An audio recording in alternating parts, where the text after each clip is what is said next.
하나님을 믿는 하나님의 백성들이 모든 삶 속에서 주님을 인정하고 주님 앞에 영광 돌리는 삶을 살기를 하나님은 원하십니다. 오늘 149번 그리스도의 주권 7번에 대해서는 우리가 이 삶 속에서 직업이나 아니면은 무엇을 하든지 하나님 앞에 영광 돌리고 있는가 없는가를 다시 한번 살펴보면서 모든 삶 속에서 주님 앞에 영광 돌리는 그런 축복이 오늘 말씀을 듣는 모든 분들에게 이루어지기를 주님의 이름으로 축원합니다. 149번 그리스도의 주권.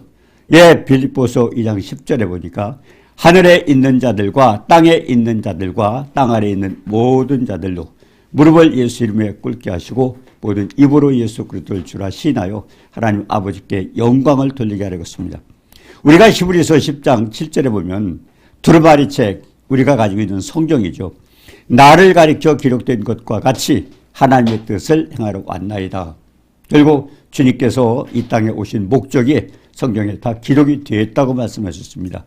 예수 그리스도께서 이 땅에 오신 목적, 그건 성경에 기록된 것 같이 아버지의 뜻을 행하려 왔다 그랬습니다. 아버지의 뜻을 행하려 왔다. 주님 자신이 이 땅에 오셔서 하시는 건 주님 스스로가 아니라 아버지의 명령을 따라 아버지의 뜻을 따라 하러 오셨다고 그랬습니다. 자, 그래서 빌립보서 2장 8절에도 그랬습니다.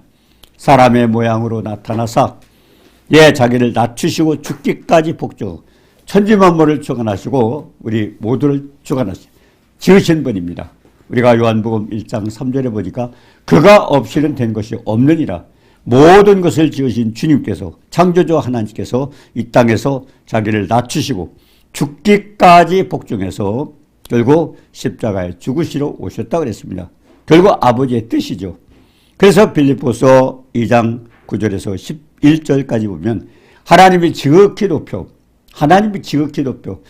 높였다는 무엇보다도 제일 위에 가장 높이 그렇게 높은 자리에 앉히셨다는 겁니다. 지극히 높여 하늘과 땅과 땅 아래에 있는 모든 자들이 예수 이름에 무릎 꿇게 하시고 이렇게 엄청난 위대하신 광대하신 그 예수 이름으로 만들으셔서 모든 결국 예수 이름에 다 무릎 꿇게 하셨다는 겁니다. 예수 그리스도를 주라 시나요. 결국 만왕의 왕, 하늘에 있던 땅에 있던 그 땅 아래에 있던 누구든지 결국 주님을 주님으로 보실 수 있는 그렇게 해서 아버지께 영광을 돌리도록 그렇게 하셨다고 그랬습니다. 자, 따라서 그리스도인은 우리가 직업을 선택하거든 아니면 돈을 벌거나 아니면 공부하는 교육을 아니면 교류를 하더라도 그리고 여가와 취미생활을 하더라도 그리고 재산에 대해서도 모두가 뭐를 시켜요? 우리의 주가 되신 그 주님을 높이고 주님을 찬양하고 주님의 영광을 위하여 해야 된다고 그걸 가르치고 있습니다. 자, 그럼 모든 영역에서 예수의 주권을 인정해 드려야 되는데 과연 우리는 그렇게 살고 있는가 아닌가를 오늘 말씀을 통해서 살펴보고자 하는 것입니다. 자, 그러면 아직도 그렇게 하고 있지 못한 것이 있다면 우리는 어떻게 하겠는가? 결국 주님은 주님을 높이고 주님의 영광을 위하여 살아가려고 하고 있지만은 내가 모든 직업이나 아니면 돈을 아니면 교육을 그리고 결혼이나 여가나 취미를 하더라도 재산 속에서 결국 주님을 인정하고 그분을 높이고 있는가 하는 겁니다.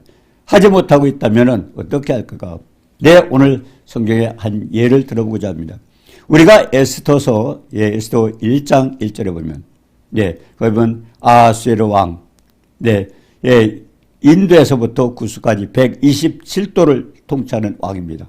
아시아의 서부나 아니면 남부 그리고 아프리카 동부까지 다스려서 호령만 하면 날아가는 새라도 떨어뜨릴 정도로 대단한 권세가 있는 왕이었습니다. 자, 그 왕인데 우리가 에스더서 3장 13절에 보면요.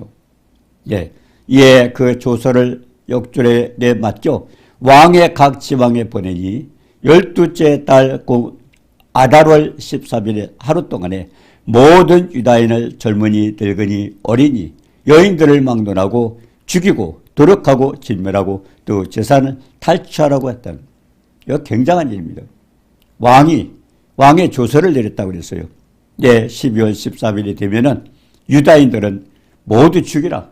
그리고 재산을 탈취하고 그리고 왕이 그렇게 하라고 왕의 조서가 쓰겠다는 왕의 명령입니다. 법이 돼버린 겁니다. 그대로 순종하도록. 그러니까 12월 13일이 되면은 이 유다인은 다 죽게 되었습니다. 자, 그런데 에스더서 2장 14절에 보니까 왕후 에스더는 유다인이었습니다.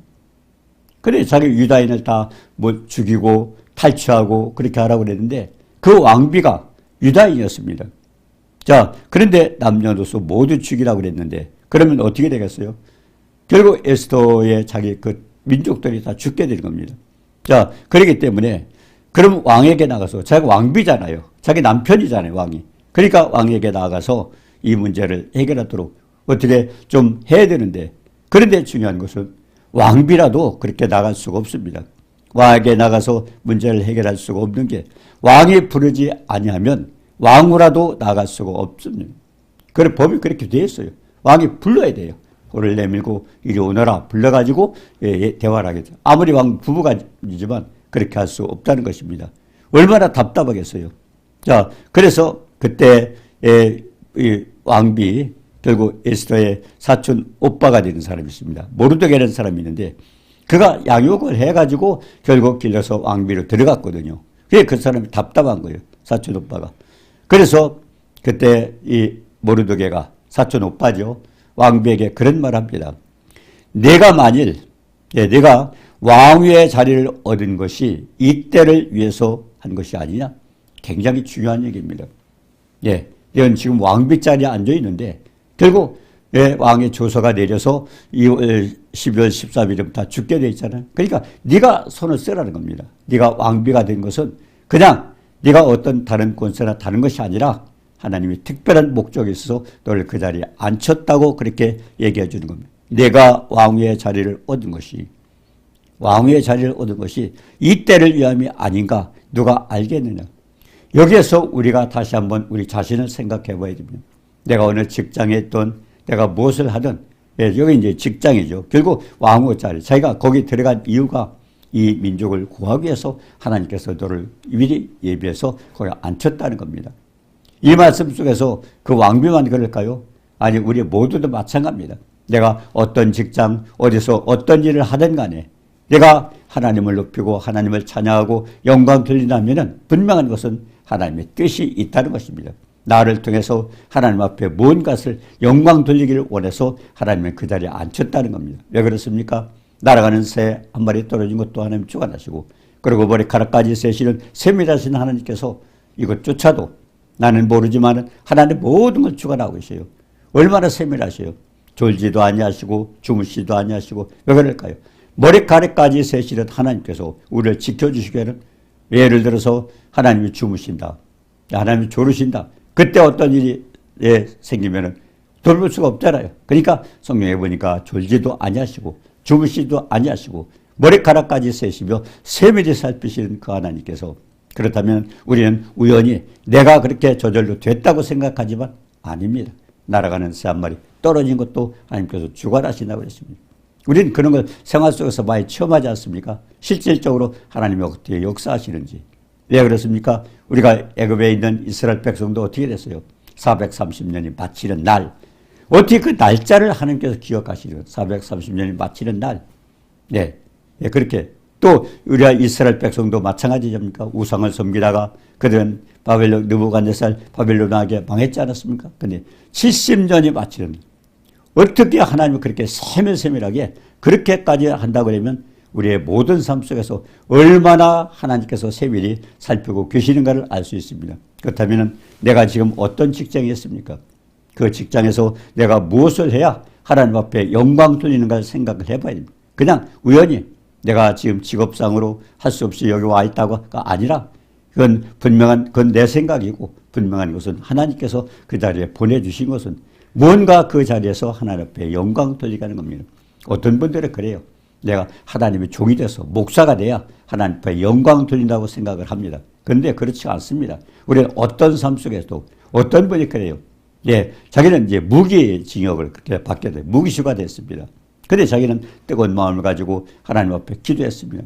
하나님, 내가 하나님의 영광을 위해서 뭔가 하고 싶은데요. 그렇게 기도했는데 하나님께서 그에게 답을 줬어요. 그 감옥에 가면은 이렇게 갇혀있는 사람이었습니까? 무기수가 그들에게 복음을 전할 수가 없잖아요. 또는 각 방에 다니면서 내가 청소를 한다고 해라. 그게 됐어요. 예, 자기가 그들을 접촉할 수 없지만 청소하러 들어가서는 만날 수 있지 않습니까? 그때 거기서 복음을 전해가지고 또 그것도 할 수 있어요. 그러니까 중요한 것은 어디에 가든지 무엇을 하든지 우리는 할 수가 있습니다. 중요한 것은 우리의 마음입니다. 결국 하나님께서 나를 왜 이 자리에 보내주셨는가? 그걸 생각하면서 한다면 우리는 무엇을 하든지 할 수 있다는 것입니다. 직업 속에서도 아니면 물질을 벌어도 하나님 왜 이렇게 나에게 많이 벌게 하셨을까? 아니면 때 물질이 이렇게 없어서 고통을 당할까? 거기에도 분명한 하나님의 뜻이 있는 겁니다. 그리고 자녀를 가르치고 내가 무엇을 배우고자 하는 것도 마찬가지입니다. 배워서 무엇을 할 건가? 그리고 우리가 결혼할 때도 마찬가지 아닙니까? 결혼할 때도 그냥 부부가 살아서 가정을 이루고 산다는 게 아니라 분명한 것은 내 배우자가 뭡니까? 하나님께서 돕는 배필로 연을 만들으셨잖아요. 그 지금도 많은 분들이 그 결혼에서 문제가 되지 않습니까? 물질이 없기 때문에. 네, 그리고 자식을 가리키는 문제, 아니면 또 무슨, 예? 여러 가지 뭐 결혼시키는 문제 등등 때문에 많은 사람들이 포기하고 있습니다. 중요한 것은 왜 결혼제도가 나왔는가? 우리가 왜 어떻게 배워야 되는가? 이와 같은 모든 삶 속에서 내가 이 자리에서 또 이것을 하기 위해서 하나님 앞에 어떻게 해야 될 것인가를 우리는 생각해 볼 필요가 있다는 것입니다. 그렇기 때문에 모든 영역 속에서 나는 하나님에 대해서 하나님께 영광을 돌리려고 그런 마음을 가지고 하고 있느냐 없느냐 하는 것, 그것을 우리가 살펴볼 필요가 있다는 것입니다. 자, 그런데 사촌 오빠에게 이제 그런 들었어요. 왕후의 자리가 앉은 것이 이때 너를 위한 것이 아니라는 것입니다. 예, 에스더만 그렇지 않습니다. 우리가 요한복음 1장 9절에 보면요. 요한복음 1장 9절에 보니까 어때요? 네.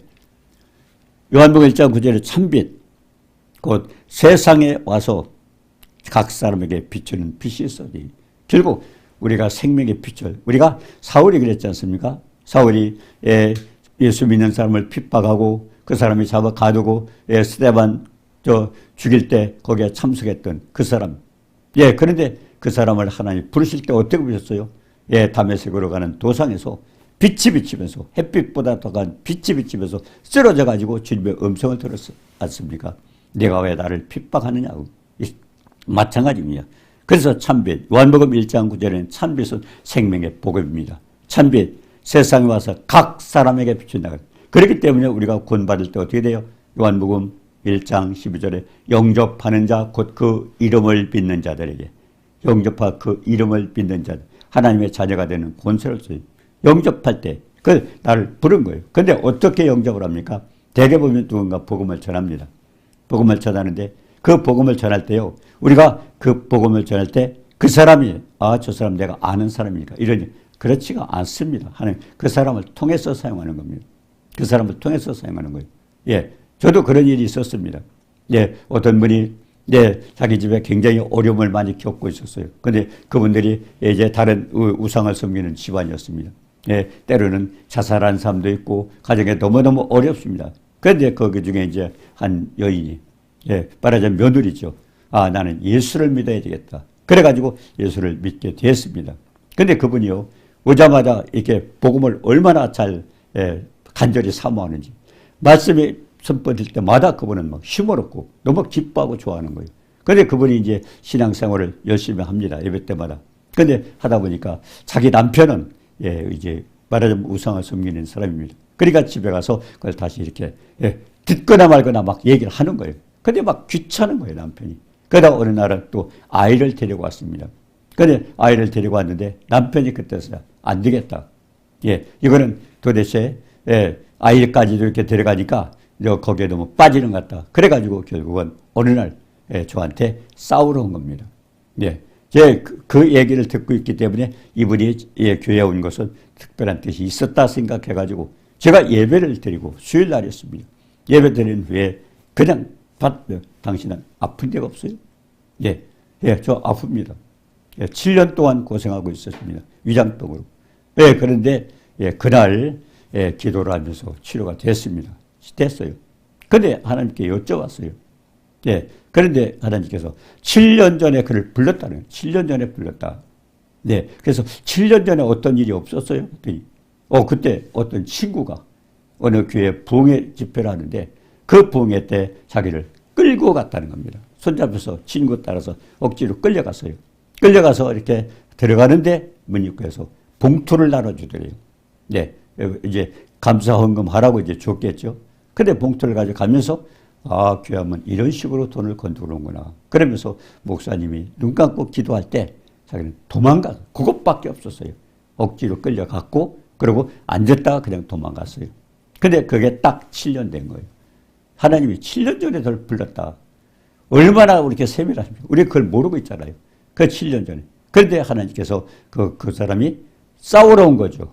싸우러 왔을 때 하나님은 마지막 기회였습니다. 그러니까 그 자리에서 하나님께서 이 말씀을 통해서 깨닫지 못하니까 결국 기도받고 치유를 통해서 하나님은 그렇게 했습니다. 그래서 우리가 마가복음 16장 20절에도 그랬잖아요.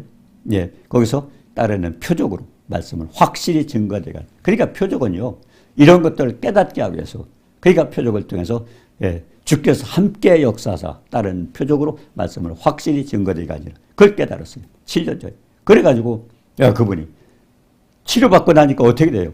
아, 예수를 믿어야 되겠다. 예, 싸우러 왔다가 그분이 이제 맞으면 결단한 거예요. 내가 예수를 믿어야 되겠다.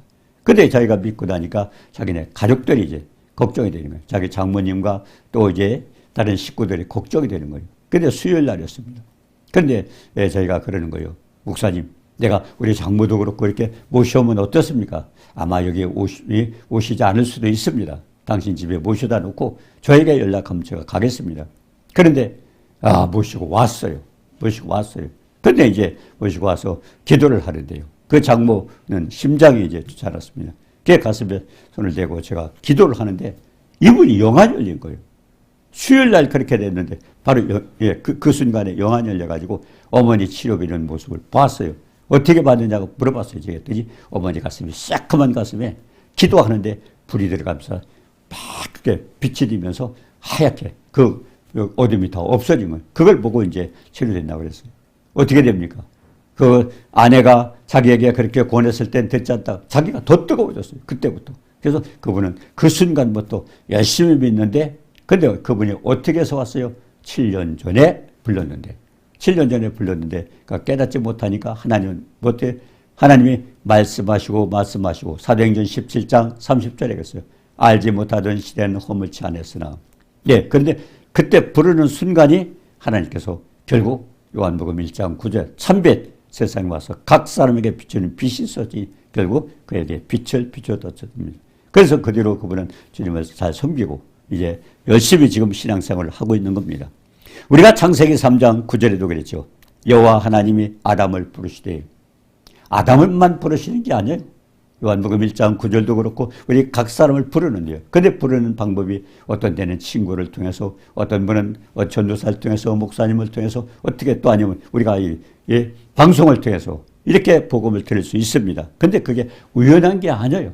나에게 들려줄 때는 분명히 하나님께서 그때 요한복음 1장 9절처럼 각 사람이 비치는 빛 결국 하나님이 누구를 사용했던 방송을 통했던 어떻게 했던 그렇기 때문에 그렇게 불렀던 것입니다.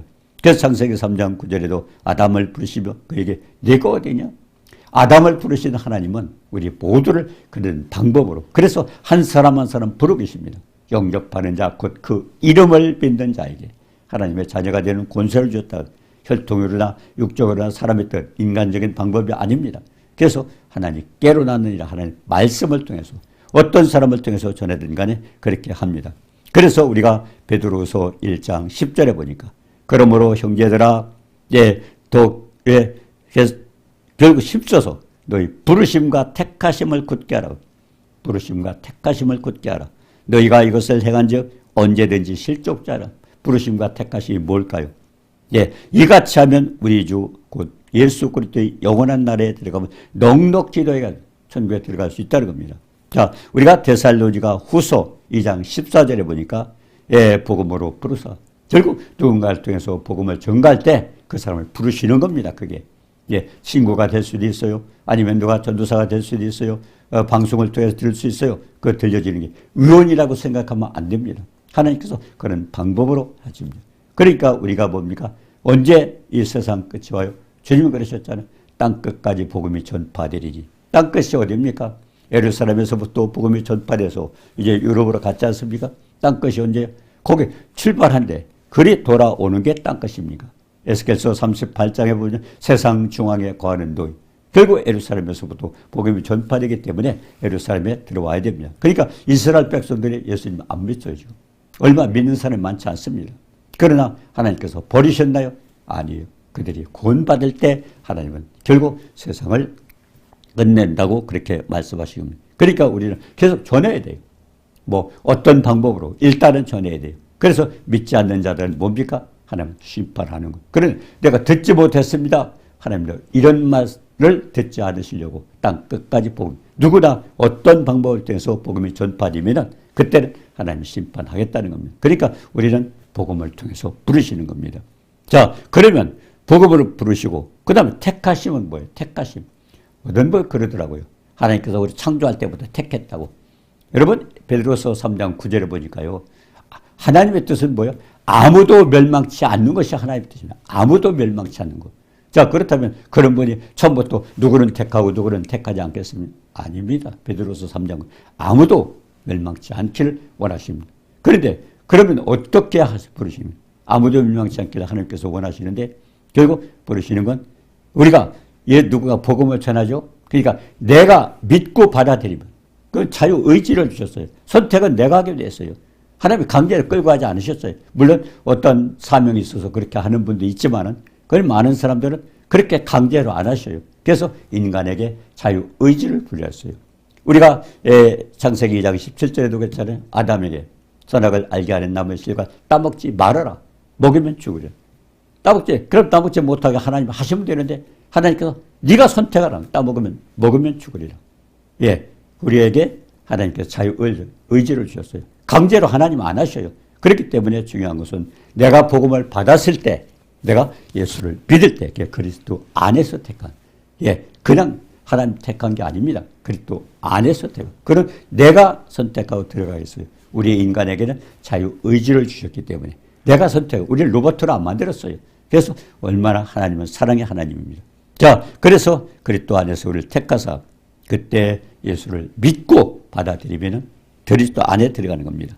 그래서 각 사람은 이미 부르심을 받은 사람대로 결국 위치한 그곳에서 누가 보내셨든 간에 우리는 하나님 앞에 나아가야 된다는 겁니다. 그래서 에스더와 같이 하나님께서 필요하신 그때 위해서 우리는 내가 그래서 직장을 구하지 않았는가? 아니면 내가 이렇게 해서 사업을 해서 물질을 소유하지 않았는가? 아니면 내가 그래서 이 사람과 결혼을 하지 않는가? 우리 여러 분야에서 결국 우리는 모든 영역 속에서 내가 주님을 높이고 그분을 지극히 높여서 주님으로 섬기고 있는가 하는 걸 살펴보라고 그렇게 말씀하신 겁니다. 자, 이사야서 43장 1절에 그랬어요. 예, 야곱이죠. 야곱아, 너를 창조하시고 지으시지가 두려워 말라. 내가 너를 구속하였고 지명하여 불렀다고 그랬습니다. 그 마찬가지예요. 야곱은 뭡니까? 이스라엘이죠. 예, 야곱이 씨름하다가 결국 환도뼈가 부러지면서 그때 하나님께서 그랬잖아요. 하나님과 이겼다고.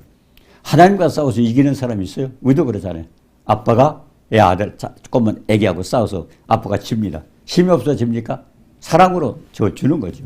마찬가지죠. 하나님도 그래서 이스라엘과 싸워가지고 야곱이죠. 싸워가서 이길 때 그래서 이들은 하나님과 이겼다 해서 이스라엘이라는 이름을 줘서 야곱이나 이스라엘 똑같습니다. 그럼 지금 우리는 뭐 씁니까? 우리도 마찬가지입니다. 우리는 결국 하나님의 백성이 되면은 이스라엘 백성으로 그렇게 됩니다. 자, 그래서 지명하여 불른다니 넌 내 것이라. 고린도전서 6장 19절 20절에 했잖아요. 너희 몸은 하나님께로부터 받은 바 성령의 전이다. 하나님의 성령이 우리 안에 계셔요. 그래서 우리가 하나님의 전이 되고 결국 우리는 하나님 것이 돼요. 왜냐? 핏값으로 우리를 구원하시기 때문에. 자, 그런데 이제 여기 사촌오빠 모르드게가 에스더에게 그랬잖아요. 네가 이때를 위해서 하나님께서 왕비로 세워준 게 아니냐 하는. 그래서 4장 4절에 보니까 우리가 에스더 4장 4절에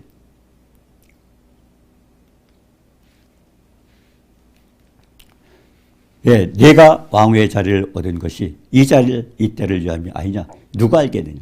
우리 모두에게 마찬가지입니다. 자, 그래서 에스더 왕후는 이제 유다인과 자신이 함께 3일 금식해달라고 부탁을 합니다.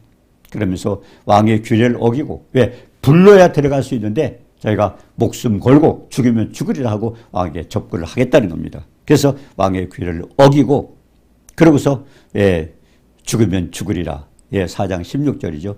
죽으면 죽으리라 하고 그러고 각오하고 왕에게 나갔습니다. 그런데 어떻게 됐습니까? 오히려 유다인을 죽이려고 했던 그 음모자죠. 그 하만을 죽이고 그리고 유다인을 구원받는 이런 축복. 그러니까 결단하고 하나님을 의지하고 죽으면 죽으리라 하고 각오로 그 백성을 위해서 결국 에스더가 왕비가 된 것은 유다인을 구하기 위해서 하나님께 그 자리에 앉혔다는 것을 우리가 여기서 생각할 수가 있습니다. 자, 우리가 창세기 43장 14절에도요. 그러다 보니까 전능하신 하나님께서 그 사람 앞에서 너에게 은혜를 베푸사 그 사람으로 너희 다른 형제와 베냐민을 돌려보내게 하시기를 원하노. 내가 자식을 잃게 되면 이게 야곱이 했던 겁니다. 야곱. 그 요셉이 애굽에 갔지 않았습니까? 애굽에 팔려갔죠. 팔려갔는데 거기서 국무총리가 됐어요. 근데 그때 이 야곱이 살던 이스라엘은 이제 기근이 들었습니다. 죽을 수밖에 없어요. 그래가지고 가서 근데 애굽에 식량이 많아서 이제 자식들을 보내보니까 식량이 있어요. 근데 애굽에서 뭐라고 합니까? 결국 네 동생이 있지 않느냐? 그 동생을 데려오너라. 그렇지 않으면은 이제 거기에 형제들을 붙들어 놓고 그리고 못 가게 만드는 거예요. 그러니까 그때는 하나님의 뜻을 몰랐기 때문에 그래서 야곱에게 아버지한테 가서 지금 이 막내 요셉을 베냐민이죠. 베냐민을 보내랍시다. 그러니까 이거 요셉도 그 전에 죽었는데 국무총리가 된 줄 몰랐죠. 죽었는데 얘까지 보내면 다 죽이는 거 아니냐. 그래가지고 안 된다고 하다가 결국 마지막에 기근은 해결할 방법도 없고 그래가지고 마지막 결단을 합니다. 결국 자식을 잃게 되면 이르리라. 그러고서 결단을 하고 이제 그 믿음을 가지고 결국 하나님을 의지하고 그리고 베냐민을 보냈을 때 이제 결국 자기가 잃어버렸다고 생각했던 요셉이 거기에 국무총리가 돼서 자기를 구원하려고 하는 하나님의 계획을 알고 그러고서 축복을 받지 않습니까? 자, 이렇게 하나님의 의를 얻기 위해서 비장의 결단을 하고 나갈 때 하나님은 그를 축복해 주신다는 걸 우리가 알 수 있습니다. 자, 우리가 신명기 6장 4절 5절에도 보면 이스라엘아 들으라 우리 하나님 여호와는 오직 유일한 여호와시니 너는 마음을 다하고 뜻을 다하고 힘을 다하여 네 하나님 여호와를 사랑하라. 우리 자녀 교육도 마찬가지입니다. 자녀 교육도 마찬가지. 자, 네 계명하는 그러고 뭐라고 했습니까? 신명기 6장 4절 6장 6절에 보면 네 계명하는 이 말씀을 마음에 새기고 부모가 먼저 마음을 그러니까 자식을 가르쳐 너 공부해라 아니면 교회 열심히 다녀라 하지 말고 부모가 마음을 마음판에 새기고 그러니까 부모의 믿음으로 먼저 본을 보여주고 그리고 마음을 새기고 그러고서는 자녀를 가르치는 겁니다. 자녀에게 부지런히 가르치며 집에 앉았을 때나 또 아니면 길 갈 때나 누워있을 때나 일어날 때나 이 말씀은 계속 풀어주라는 겁니다. 하나님 말씀은. 그렇게 해가지고 또 손목에 메고는 문 우리 행동하는 모든 것도 마찬가지죠. 그리고 미간에 붙여서 우리가 목표도 뭘 바라보는 것도 결국 주님을 소망하도록 그렇게 만들어 주려는 겁니다. 그래서 결국 그렇게 신앙이 얻어질 때는 어떻게 축복한댔어요? 네 조상에게 약속한 땅에 들어가게 해서 네가 건설하지 않은 그 도시를 얻게 될 것이고 네가 준비하지 않은 그 가구들을 얻을 것이고 그리고 무슨 과일나무 같은 걸 심어서 배부르게 해줄 것이고 이와 같이 모든 것을 너에게 축복해 준다고 그렇게 말씀을 하고 있습니다. 자, 그렇게 말씀을 하고 있으면서 뭐라고 그랬어요? 파지한 우물을 주고 그리고 포도원과 감람나무를 차지하고 배불리 먹게 할 때 중요한 것은 애굽에서 인도해 내신 여호와를 잊지 말고 하나님을 경외하고 섬기라고 그랬습니다. 가장 중요한 것은 우리가 그렇게 축복을 받을 때도 그냥 내가 운이 있어서가 아니라 전능하신 하나님께서 모든 걸 주장하시는 하나님께서 이렇게 해주셨다는 걸 믿고 감사하면서 영광을 돌리라고 했습니다. 자, 그러면 가정에 대한 축복은 또 어떤 게 있습니까? 우리가 창세기 1장 27절에도 그렇습니다. 창세기 1장 27절에 보면 하나님이 자기 형상 곧 하나님의 형상대로 사람을 천 예수님의 뭘 봤잖아요. 하나님이 그럼 어떤가? 하나님의 형상, 하나님의 모양대로 만드셨다는 겁니다. 그리고 사람을 창조하시되 1장 27절에서 남자와 여자를 쳐 남자 여자는 가정입니다. 가정. 그리고 그러면 중요한 것은요. 창세기 1장 28절을 우리가 잘 봐야 됩니다. 하나님이 그들에게 복을 주시면 어디에 주셨어요? 가정에 주셨어요. 가정에. 가정에 복을 주셨어요. 그러면서 그 복이 뭡니까? 하나님이 그들에게 이르되 생육하고 번성하여 땅에 충만하라. 생육하고 번성하여 땅에 충만한 복을 주셨어요. 그리고 땅을 정복하라. 그리고 바다의 물고기와 하늘의 새와 땅에 움직이는 모든 생물 다 이게 용권입니다. 네. 자, 가정에 복을 주시고 자녀를 낳고 그리고 거기에서 모든 것을 다스리는 용권을 주셔서 그렇게 축복을 하셨습니다. 그런데 지금은요. 사람들이 어떻게 돼요? 내가 없으니까 보낼 수 없고 없으니까 가르칠 수 없고 예. 그래가지고 예. 결혼도 안 시키고 아니면 가르칠 수가 없으니까 아예 포기하는 겁니다. 우리가 성경 말씀을 잘 기억해야 됩니다. 우리가 믿는 모든 사람들은 예, 창세기 1장 28절 잘 기억해야 돼요. 하나님 복을 주셨다는 거. 복 받으려고 다 그래. 예, 새해가 되면 복 받으세요. 복 받으세요. 복이 왜 받습니까? 복 누가 줘요? 예, 복의 근원은 하나님입니다. 아브라함이 그랬잖아요. 본토 지적 아비집을 떠나라. 그리고 내가 내게 지시할 딸 가라. 그게 뭡니까? 떠나라는 건 뭡니까? 세상에 얽매이지 말고 결국 하나님의 세계로 들어가서 그리고 뭡니까? 내가 복을 준다. 예? 내가 지시하는 곳으로. 그게 뭐야? 하나님 말씀입니다. 말씀. 그래서 아브라함은 떠났지 않습니까? 어디로 갔으라고? 그냥 갔어요. 동으로 갈까요? 서로 갈까요? 어떤 축복 주시겠나? 하지 않았습니다. 떠났어요. 근데 가나안 땅을 들어갈 때 주님이 내가 이 땅을 너에게 주라.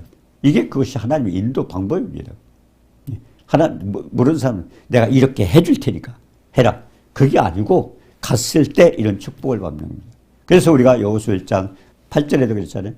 이 율법책을 내 입에서 떠나지 말고 하나님 말씀을 알아는 겁니다. 그리고 뭡니까? 주야로 묵상하고 지켜 행하라.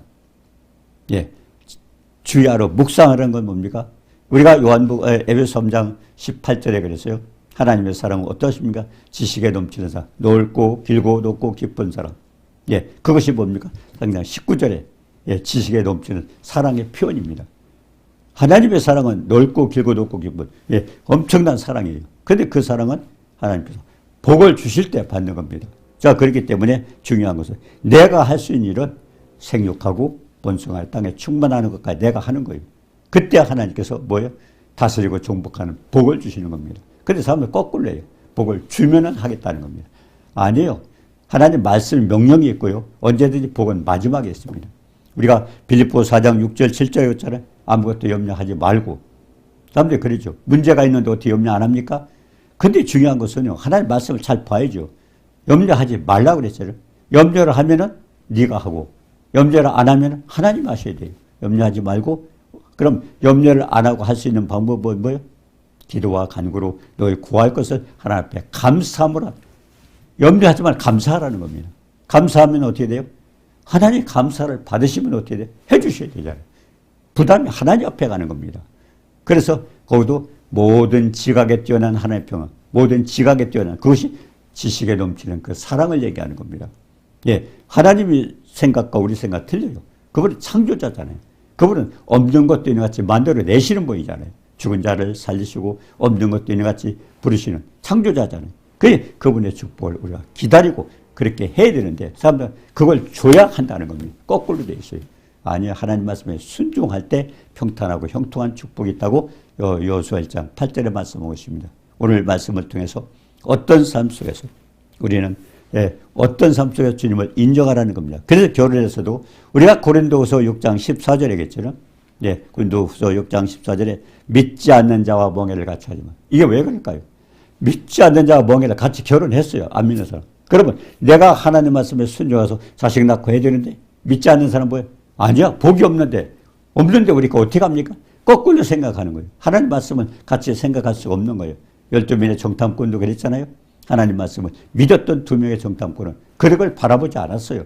하나님 약속을 바라봤어요. 그런데 10명은 현실을 바라봤어요. 그래서 믿지 않는 자와 멍에를 같이 하지 말라는 얘기가 아니 안 믿는 사람 내가 데리고 내가 전도하면 되지. 그리고 그거 무시하고 얼굴이 예쁘다거나 재산이 많다거나 환경이 좋으면 결혼하지 않습니까?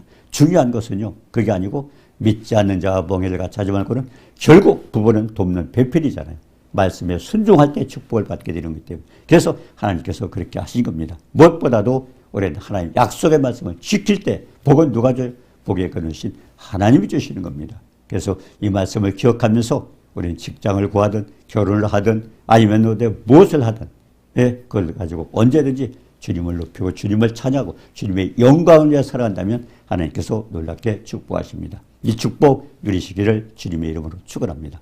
은혜로우신 주님 사랑을 감사합니다. 우리의 삶 속에 순간순간 주님을 망각할 때가 있는데 하나님은 지극히 높이셨고 그를 통해서 모든 것을 주관하게 만드셨사온데 오직 전능하신 자는 없는 것도 있는 같이 부르시고 죽은 자를 살리시는 그 전능하신 주님을 의지하고 모든 걸 주님께 맡길 수 있는 믿음을 갖게 하여 주옵소서. 그래 축복받는 우리가 모두가 되도록 도와주옵소서. 예수님의 이름으로 감사드리며 기도드리옵나이다.